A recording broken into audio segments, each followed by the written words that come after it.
Well, most Americans drive every day, and some of them drive for a living, a lot of them actually. From cabbies to truckers to bus drivers, literally millions of Americans earn a living behind the wheel. But the driverless car will kill these jobs.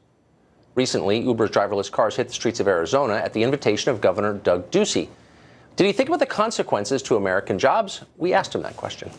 Thanks for joining us, Governor. I appreciate it. I think I understand what you're trying to do with this driverless technology. California has too much regulation, Arizona has less, and so business naturally goes to Arizona, and you also think it's an interesting, transformative technology.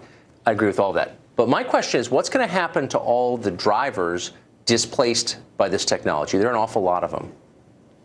Well, Tucker, we're glad that companies that are innovative and breakthrough in technology are looking to Arizona versus California because we are more business friendly. We have less regulation, a better tax environment, and we have concern as well for jobs and what's going to happen inside of our economy. But this sounds a little bit like what happened when Uber came the first time. Everyone said that this would hurt jobs, that it would hurt taxi drivers, and what we've seen is more jobs added to the economy. So this is a test right now. They're testing this technology. They're actually hiring people so that they can sit in the front seat of the car. They're paying them $20 an hour so they can run the test. This technology isn't going to be ready this year, next year, and likely the year after. There's many people that'll never get into an autonomous vehicle. So we think this is good technology. You know, it also helps the disabled, the blind, the elderly, people that can't drive. So there's a lot of conveniences that are possible here, but they haven't come to fruition yet. Right. And there's a lot that's good about it. But on the other hand, they're not going to be paying people to drive in autonomous cars for long. By definition, the whole point is to lower labor costs. And this is not Uber. The scale is different. I mean, in the majority of states, 29 out of 50, the single most common job is driving for a living. And I believe in this country, it's the single most common job for men with a high school diploma. So this is millions and millions of people who are going to be out of work if this technology proceeds, as it apparently is. Why should government be making it easier for this technology to make people unemployed? Well, I don't think that it's government that's making it easier. What government is doing, what we're doing in Arizona, is simply getting out of the way. This is technology that hasn't been proven out yet, but you can either embrace this technology as a state or you can try to shut it down. And in Arizona, we're going to be welcoming to new ideas. Okay, so the Obama administration has been subsidizing this through the Department of Transportation, and so they have every reason to pretend there's no downside. And yet a White House report from last month acknowledged that a lot of this country's most vulnerable employees are going to be out of work and that it will, pardon me, increase income inequality. That's their position on it. So even they're admitting that.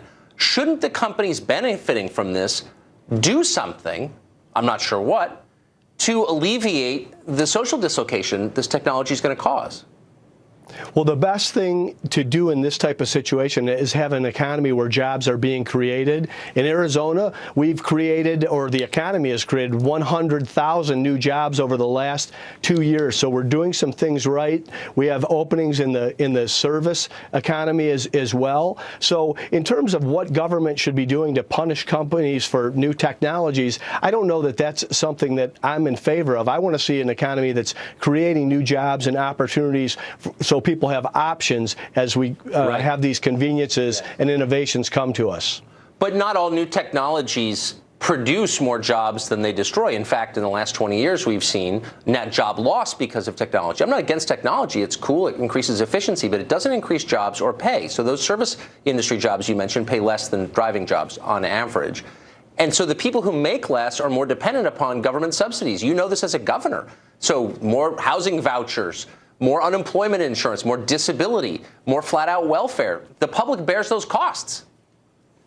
We want to put people to work. We have an economy that's creating jobs here. This is something we're testing here, Tucker. We're going to continue to test it, and we're going to continue to attract jobs to our economy. And you're going to see some turnover if this is successful, but I think you'll see other opportunities to maintain these vehicles. You'll see continual people driving other people. So I'm hopeful as to what's possible here, but at the same time, this is a technology that's moving forward. Right. No, you're absolutely right on all of that, I think, and you're optimistic, which I appreciate. But let me just ask you one question that I've been asking a lot of people recently, not just on TV.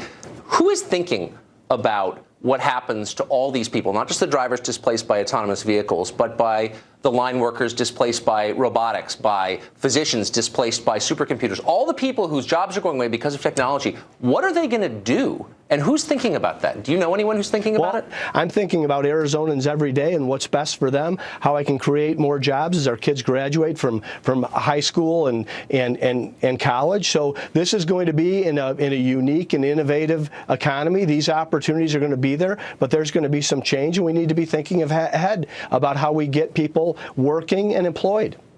Yeah, poor California. You're already stealing all their smart people.